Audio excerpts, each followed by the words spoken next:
Dear students, I welcome all of you to this NEET-PG 2024 Dermatology Questions Discussion session. So as we all of us know, we had two important sessions. So in the first session, these were the following topics. So we had one question from Papulosquamous disorder, two from sexually transmitted diseases, one from dermatopathology, one from appendages and disorders, two from Hansen's, and few overlap topics. We'll take up the first topic from Papulosquamous disorders. So a child presents with orange hue over the skin with the rough and scaly skin as shown in the image. There is hyperkeratosis of the palms.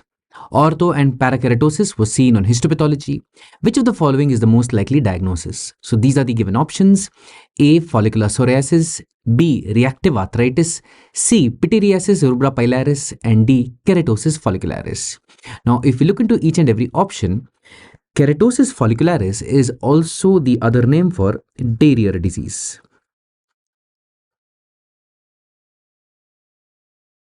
We know diarrhea disease basically presents in the form of dirty, warty, greasy papules which are predominantly over the seborrheic areas. So D cannot be the answer. Then we look at follicular psoriasis. Though there is thickening of the palms and soles which can be there even in a patient of psoriasis, what is important to remember here is this orange hue, which is generally not a feature. And then on histopathology, there's ortho and parakeratosis, which is usually not seen in psoriasis. So follicular psoriasis is not the answer here. Reactive arthritis can present with thickening of the palms and soles, and in reactive arthritis, the thickening of the palms and soles is referred to as keratoderma blenorhagicum. So keratoderma blenorhagicum is the thickening of the palms and soles, which is seen in reactive arthritis. However, if the examiner wanted you to mark reactive arthritis, there would definitely be some clue to suggest that it was acquired either via sexually or via GI infections, because we have two ways of getting reactive arthritis. One is sexually acquired, or the second one is enterically acquired.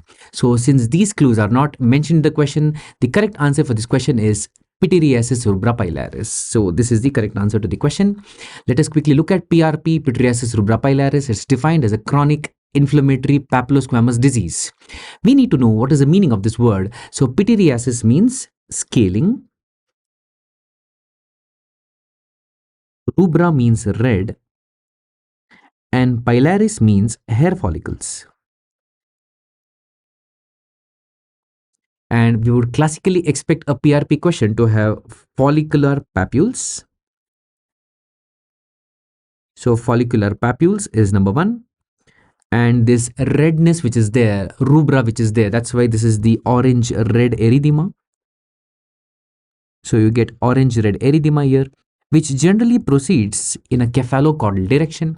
And what is very important is it can progress to involve more than 90% of the body surface area. That is where we use the term as erythroderma. But this erythroderma is very, very classical, wherein you get islands of sparing. So any question in the exam talking about erythroderma with characteristic islands of sparing, straight away our diagnosis is going to be Pityriasis rubra pilaris. This question, which was given in the NEET-PG exam, also had another clue on histopathology, wherein there was the mention of ortho and parakeratosis. So this ortho and parakeratosis, which is mentioned on histopathology, this is referred to as a checkerboard pattern. This pattern is referred to as checkerboard pattern. That means you're going to have orthokeratosis, parakeratosis, orthokeratosis, parakeratosis. So this is going to be happening in both domains. It is going to be happening both in the horizontal direction as well as in the vertical direction. If you get alternating ortho and parakeratosis, we call it as checkerboard pattern. Please remember, students, orthokeratosis is the normal keratinization which happens, and parakeratosis is the retention of nucleus. So if there is nucleated stratum corneum, we call it as parakeratosis. So this is the characteristic pattern. This is something we need to remember for the upcoming exams. Next, we move on to the question from sexually transmitted disease. So here was a question on an adult male who presented with asymptomatic macules over the chest, moist grey perianal lesions, along with findings over the scalp. What is the most likely causative organism of this condition? So what most of the students have done is they have looked at the scalp picture. So generally, please remember, whenever there's an image based question, don't straight away look at the picture. So when we look at the picture, most of the people thought it was probably Tinea capitis, and they have marked the answer as microsporum or trichophyton, which would be wrong answers here. Okay, so always remember, whenever there's an image based question, always look at the options first. Okay, so once you have read the options, then you look at the stem. What do you find in the options? So in the options, you find that there is trichophyton and microsporum, but what is going against here is, in both these conditions or even in Malassezia, you are not going to have genital lesions. And since genital lesions were mentioned in this whole background, the correct answer for this question is going to be Treponema pallidum. So Treponema pallidum produces secondary syphilis, which is the case scenario which is being explained in this question. So how do we approach this question is, when you read the options and when you read the stem of the question, what do you see? You see that there is asymptomatic macules over the chest. So we need to remember that in secondary syphilis, it is a generally asymptomatic rash. So secondary syphilis, the rash is generally asymptomatic. The second clue over here is the presence of moist grey perianal areas. What are these moist grey perianal lesions? These are nothing but condyloma lata. Condyloma lata. So why are these lesions moist? Because these are the areas which are going to be involved in the form of genital areas, perianal areas. They are moist because of friction. So these are moist, flat topped lesions which we get in the genital areas. We call it as condyloma lata. Lata means flat. So please remember, acuminata means pointed and lata means flat. And the third clue which was given in this exam was the scalp findings. So what do we see here? We get a patchy non-scarring alopecia. This patchy non-scarring alopecia, which is seen in secondary syphilis, has a characteristic pattern. It's called as moth-eaten alopecia. So that's why the correct answer for this question is Treponema pallidum. We move on to the next question. A 32-year-old male patient presented with painful vesicular lesions over the genital area. He gives history of having multiple sexual partners and inconsistent condom usage. What is the most likely diagnosis? So when the question is going to be talking about an STD with a primary lesion as vesicles, out of the 5 classical STDs, that is syphilis, chancroid, herpes, LGV, and donovanosis, herpes is the only one which is going to be having vesicles. So this is a question talking about genital herpes, and that's why the correct answer is going to be genital herpes here. However, please remember, the ulcer in chancroid is known as soft sore. This can also present with multiple tender ulcers, as which is mentioned with genital herpes. But please remember, in the inguinal region, we can have the presence of a bubo in chancroid. Whereas the description of a primary syphilis ulcer is going to be a hard sore or a hard chancre. And in LGV, we get transient genital ulcer. Transient painless genital ulcer. So since painful is mentioned, there are only 2 possibilities, and I've told you vesicle is the characteristic primary lesion in genital herpes. We move on to the next question from dermatopathology. Which of the following shows box sign?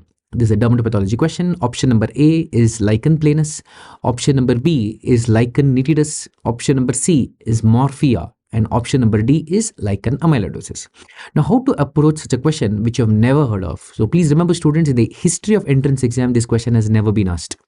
Now let us see from what information we already know. All of us study lichen planus. We know all the classical features of lichen planus. We have hyperkeratosis, this wedge-shaped hypergranulosis, this colloid bodies. We see sawtoothing of the rete ridges. Okay, we see band-like lymphocytic infiltrate. So lichen planus cannot be the answer to this question. Next, we also study lichen nitidus. What do we know about lichen nitidus? You get a characteristic claw clutching ball appearance. you get a characteristic claw clutching the ball appearance. That means you have the irritated ridges which resemble a claw which is holding the ball, which is made up of chronic inflammatory cell infiltrate. So this is called as claw clutching the ball appearance. So lichen nitidus cannot be the answer. Now when we look at this word lichen amyloidosis, when we look at amyloid, we know something about amyloid. So amyloid is nothing but an amorphous eosinophilic material. It's an amorphous eosinophilic material which generally deposits in the papillary dermis. So we don't see any features like this on histopathology. Hence, by the rule of elimination, the correct answer for this question is morphea. Now, please remember, students, morphea is also referred to as localized scleroderma.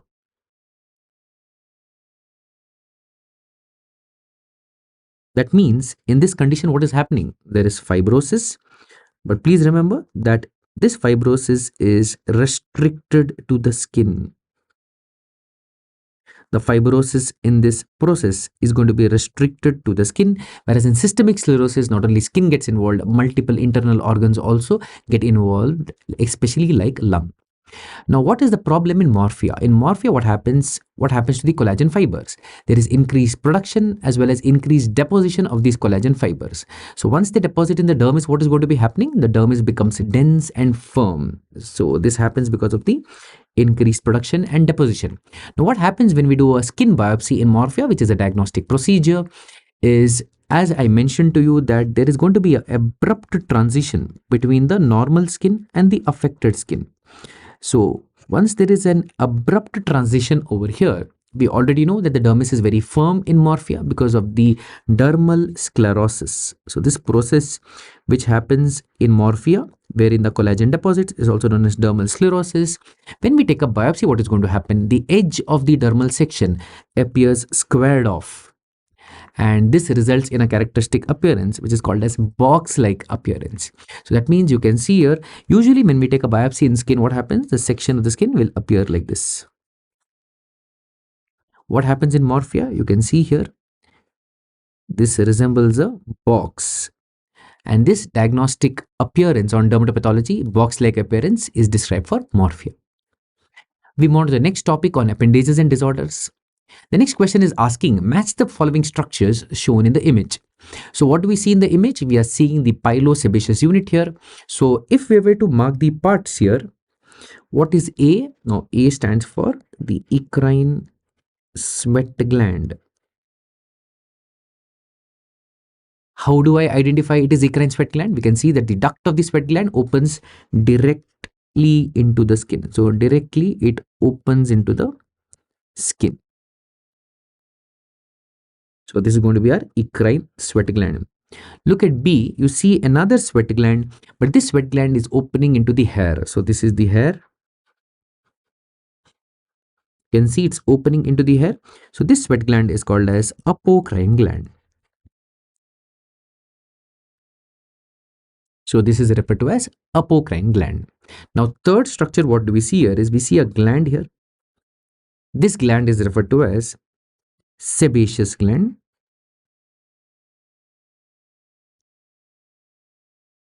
That's why this unit is referred to as Pilosebaceous unit.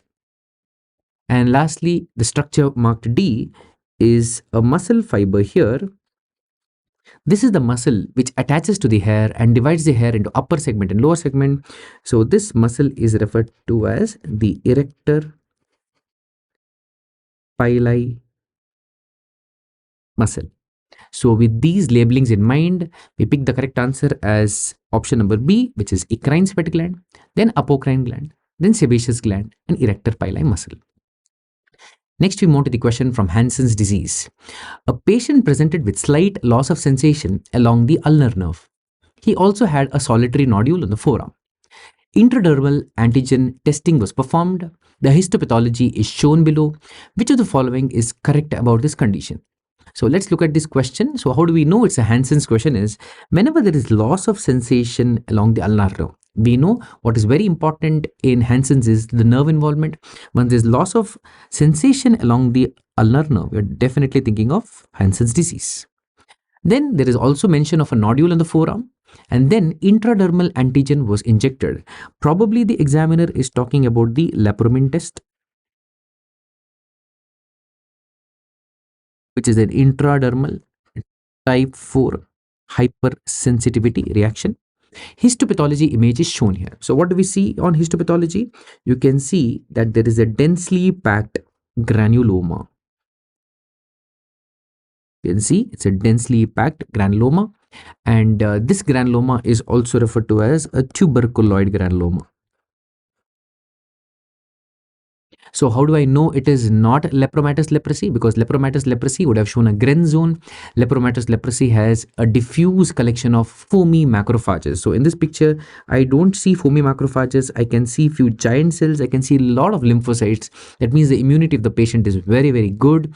And with this background, one thing we need to remember always in the background of Hansen's disease is when we do a lepromin test, please remember, students, that lepromin test is directly proportional to your cell-mediated immunity. If the cell-mediated immunity is high, your lepromin test will come positive. If your CMI is low, your lepromin test will come negative. So from this question, we have concluded that probably this is a case of tuberculoid leprosy.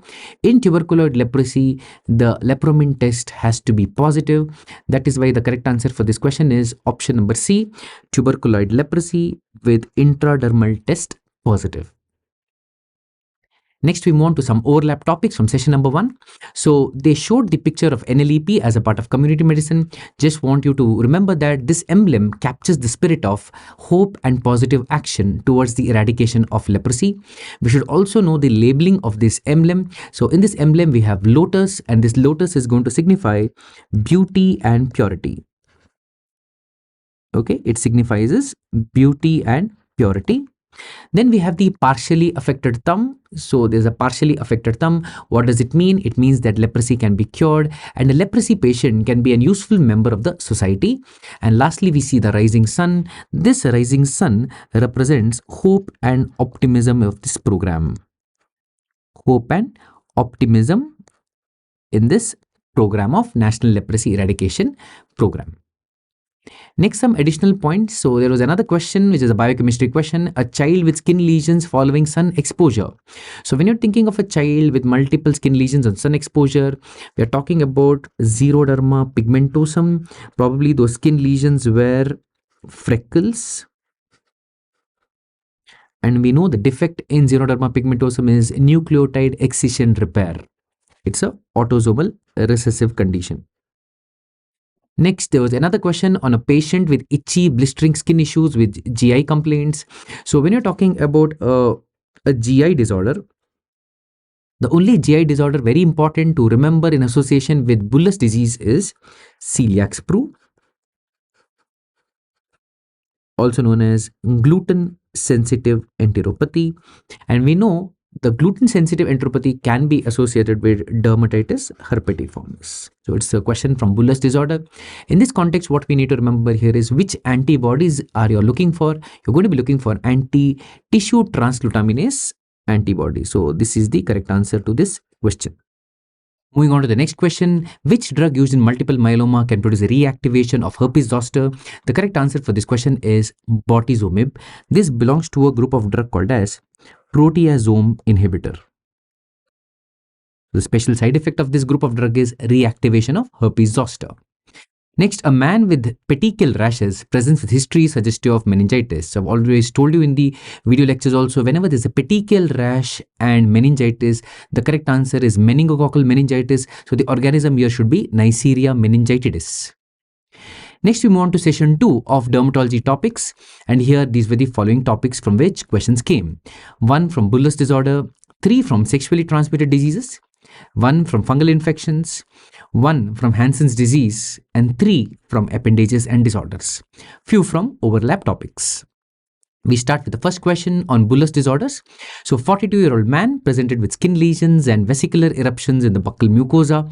Direct immunofluorescence is done. The image is shown below. What is the most likely diagnosis? I've always told you when there's an image-based question, first read the options. So when we read the options, A, dermatitis herpetiformis, B, pemphigus vulgaris, C, bullous pemphigoid, and D, linear IgA disease. Straight away, what do we make out is dermatitis herpetiformis is subepidermal, bullous pemphigoid is subepidermal, And linear IgA disease is also a subepidermal blistering disease. With this background, in subepidermal blistering disorders, the DIF finding is going to be along the basement membrane zone. What do we see in this picture? In this picture, we see that there is intraepidermal. So we can see the tracing of the skin. So we see the deposition is intraepidermal. And we know in bullous disorders, whenever the word pemphigus comes, the pathology is intraepidermal, and this pattern is also referred to as fishnet pattern seen in pemphigus vulgaris. So the correct answer for this question is option number B, pemphigus vulgaris.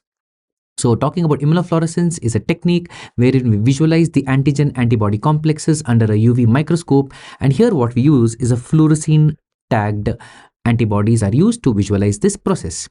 There are two types of immunofluorescence. We have a direct IF and a indirect IF. So direct immunofluorescence is a single step procedure wherein what are we doing is we're looking at the antibodies which are bound in vivo. That means which are bound to either the antigens in the skin or in the mucosa. And very important, students, please remember, this is a potential question in the exam. The site of biopsy in autoimmune blistering diseases is usually the perilesional normal skin. We do not take the lesional skin, we take the perilesional normal skin, because in the lesional skin generally the antigen antibody complexes are consumed. Indirect immunofluorescence is another two-step procedure technique. Here what are we doing? We're looking for the circulating autoantibodies. That means the sample here is the patient serum, and here you're looking for the circulating autoantibodies. What is the utility of doing an indirect immunofluorescence? Number one, it helps in correlating disease severity. So we get a titer, and when we repeat the titer, if the titer is falling, that means the disease is less active, and this predicts the prognosis and also helps us to monitor therapy in relation to the autoimmune blistering disorders. Now in DIF, in pemphigus vulgaris, you should know what is depositing over here. The IgG3 antibodies is what is going to be depositing here. The site is intraepidermal intercellular, and this pattern is referred to as fishnet pattern.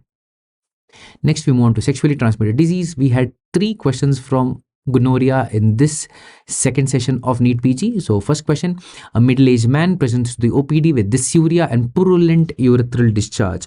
When you're talking about purulent urethral discharge, we're talking about gonorrhea, because gono means seed and rhea means flow. The seed is flowing, so purulent urethral discharge. There's unprotected sexual intercourse few days back. Gram stain shows gram-negative intracellular diplococci. The most appropriate treatment. So the best treatment for gonorrhea is going to be cephalosporins. The correct answer in the question is going to be cefixime 400 mg stat, and this is something we adopt in syndromic management. So in syndromic management of STDs, kit number 1, which is gray in color, talks about cefixime. In medical colleges, generally we tend to give injection ceftriaxone 500 mg IM stat. So that's what we give in medical colleges. And what are the other options? Acyclovir 400 mg TDS is going to be used in genital herpes. Doxy is a drug that we're going to use in non-gonococcal urethritis. And benzathine penicillin is reserved for primary syphilis. Next question, a young man presents with burning and painful micturition. Microscopy shows gram-negative intracellular kidney bean-shaped organisms. Which of the following is the best culture media to isolate the organism? Option A is Thayer-Martin media, option B blood agar, option C McConkey agar, and option D Mueller-Minton agar. The correct answer for this question is option A, Thayer-Martin's medium. So let us look at the composition of modified Thayer-Martin's medium. This medium is going to have a base medium which is going to be chocolate agar. So chocolate agar is going to provide the nutrients which are required for the growth of the organism. And then there are other antibiotics which are impregnated in this medium. So number 1, we have vancomycin. So vancomycin inhibits the growth of other gram-positive organisms. Then the second drug is going to be colistin, which inhibits the growth of other gram-negative organisms. That is why this culture medium is selective culture medium, and it inhibits all gram-negative organisms except Neisseria, which it is supposed to grow. The third drug here is nystatin, which is going to be inhibiting the growth of fungi. And lastly, we have trimethoprim. So please remember, students, in Thayer-Martin medium, we have vancomycin, colistin, and nystatin, whereas modified Thayer-Martin media, this is the extra drug which is impregnated called as trimethoprim. So trimethoprim is going to inhibit protease. So this would be the best culture media. The third question from gonorrhea: a middle-aged man with a history of unprotected sexual intercourse complains of pain during micturition and associated with itching, gram-negative intracellular cocci. The most likely organism here is Neisseria gonorrhoeae. So here we can see. So please remember, you can not only have intracellular location is frequent, you can also have extracellular location in terms of gram-negative diplococci, which is gonococci. Next, we move on to fungal infections. A 22-year-old farmer presents with swelling over the foot and white powdery substance from multiple discharging sinuses. Microscopy shows gram-positive organism with radiating filaments. Which is the most likely organism which is isolated from the discharging sinus? Option A, Sporothrix option B, Nocardia, option C, Staphylococcus aureus, and option D, Histoplasma. Let us try to analyze this question. So there's a farmer which is there in the occupation presenting with a swelling on the foot, which we would like to call as tumefaction, which is nothing but tumor-like swelling which is seen on the foot. There are multiple discharging sinuses. So with this background, we can think of a condition called as mycetoma. So we think of a condition called as mycetoma. And with mycetoma, we know we have eumycetoma and actinomycetoma. Eumycetoma is produced by fungi, whereas actinomycetoma is produced by aerobic filamentous bacteria. Aerobic filamentous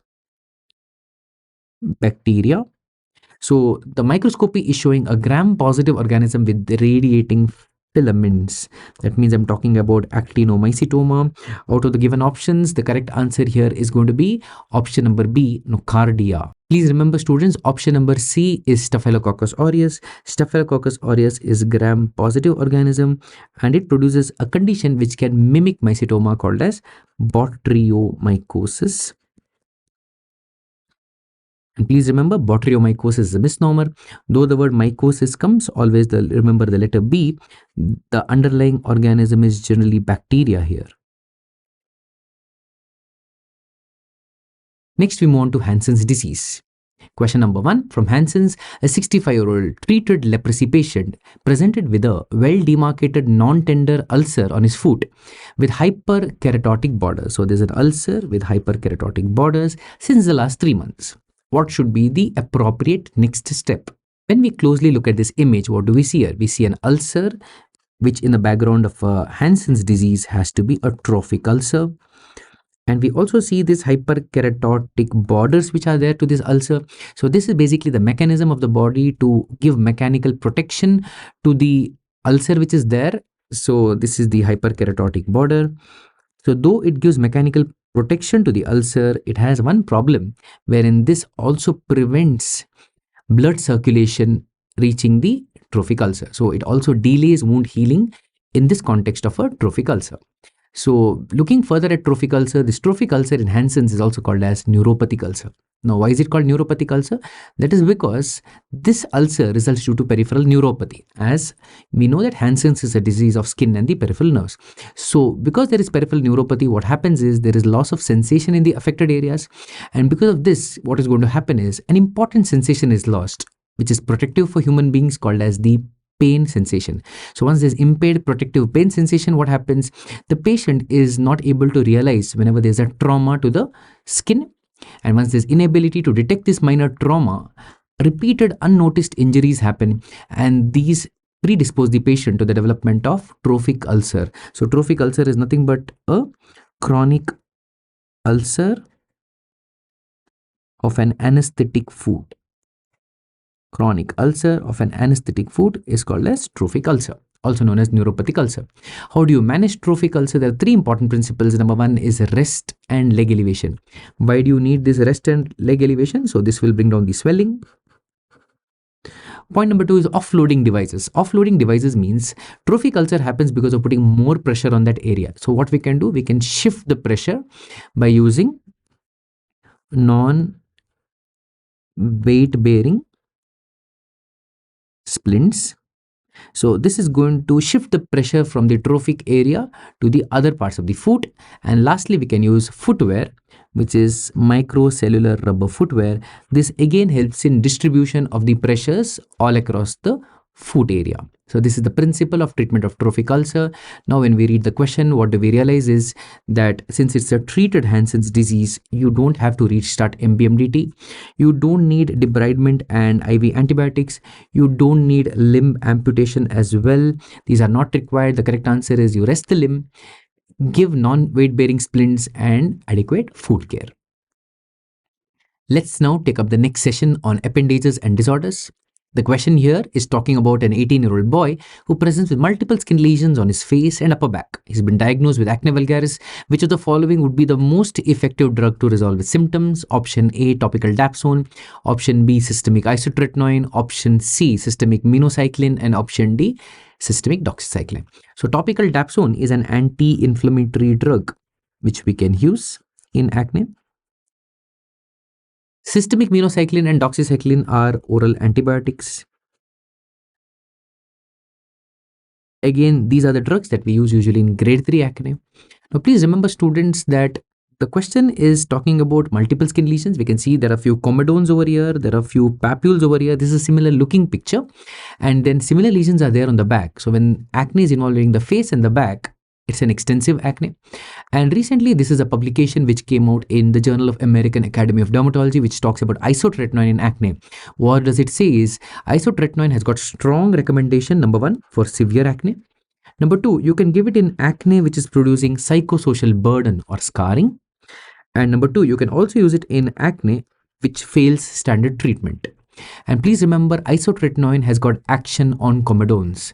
Doxy, mino, dapsone, these drugs don't have action on comedones, whereas isotretinoin has got action on comedones because it normalizes the keratinocyte differentiation or keratinization process. Lastly, one more point to remember here is isotretinoin can also be used in the treatment of mild to moderate acne, which is refractory to topical, or as soon as you stop oral antibiotics, if acne just keeps coming up, you can always use isotretinoin. That means it can also be used in mild to moderate acne. Though it is not mentioned as to what happened to the patient in relation to past treatments, comedones are seen in the image, and out of the given options, extensive disease, we can safely mark systemic isotretinoin as the correct answer for this question. Next question, a 3-year-old boy had patches of partial hair loss with mild itching and scaling. The picture of his scalp is shown here. So you can see some patches of alopecia, is patchy hair loss here. The question also says the history of similar complaints in his sister as well. Which of the following is the most likely diagnosis? Option A, tinea capitis. Option B, pediculosis capitis. Option C, pyoderma of the scalp. And option D, alopecia areata. Now, many students have wrongly marked the answer as alopecia areata. So please remember, students, alopecia areata is well demarcated circular patches of complete hair loss.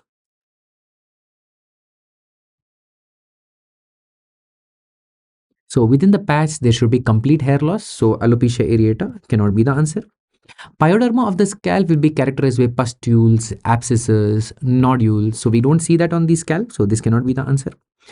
Pediculosis capitis. There are 2 points in this question which are in favor of pediculosis. Number 1, it's a itchy condition. Correct. So pediculosis can be itchy. Number 2, sister has a similar condition. That means we know pediculosis is also communicable disease. But please remember, students, pediculosis capitis, there is no hair loss. Alopecia is not a feature of pediculosis capitis. With this background, the correct answer for this question is option number A, tinea capitis. We know tinea capitis, especially the gray patch one, produces ectotrix. And please remember, tinea capitis is also a communicable disease here. Next question, which of the following causes the condition shown in the image below? So what do we see in the picture? We see there's a picture of hair, and we can see there are multiple spores in the hair. So when there are fungal spores inside the hair shaft, these are called as arthroconidia.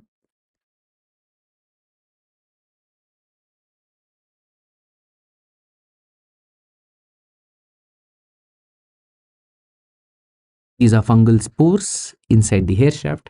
So this is seen in a condition called as endotrix. So the image is of endothrix. There is no doubt about it. Now we go to the options. Option A, trichosporon. Option B, microsporum species. Option C, epidermophyton flocosum. Option D, Candida albicans. Now Candida is not going to be the answer over here. Now trichosporon, it produces a disease called as Piedra. But Piedra again does not involve the hair shaft, so this cannot be the answer. Epidermophyton, we can remember epidermophyton does not involve the hair, it spares the hair, so this cannot be the answer.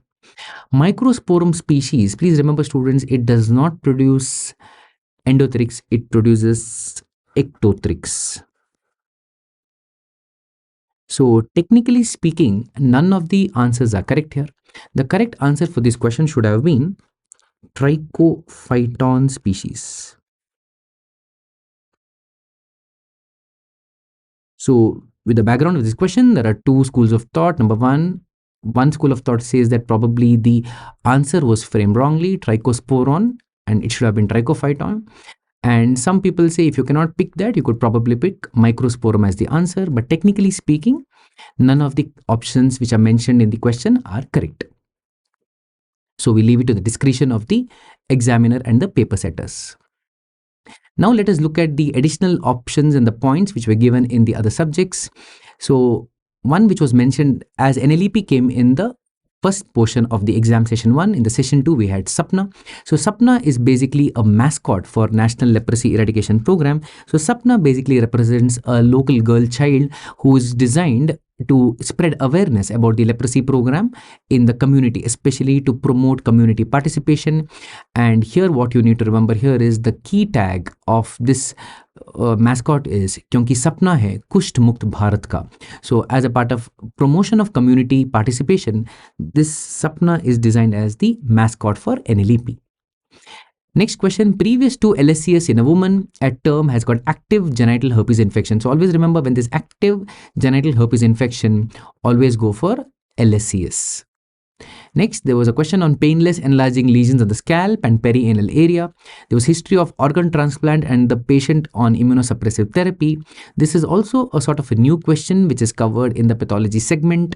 And there was a histopathology picture there.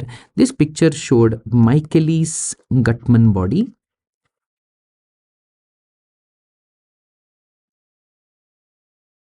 And Michaelis Gutman body is a characteristic feature of malacoplakia. Also, the answer in this question was cutaneous malacoplakia, which is seen in an immunosuppressed background. So these are the characteristic bodies. This is a potential question for future exams. A woman's vaginal sample with abnormal Nugent score. So Nugent score is used in bacterial vaginosis. So this is yet another question to remember. So now that we are done with discussion, two important points which I want all of you to remember for the future exams is, number one, elimination technique. So please remember, many people said that this exam is difficult, but when the questions are difficult in the exam, the only way to get the answer correct is elimination technique. For example, in the morphia question, many students left this question because they've never heard about the question, but you look at the options, if you can rule out lichen planus, you can rule out lichen nitidus, and you could think a little bit about lichen amyloidosis, you could definitely mark the answer as morphia. And second thing I'm telling you, very important, is to give grant tests, because see what is happening here is, here I have classified the questions under each chapter. Sadly, in the exam, we do not know which question comes from which chapter.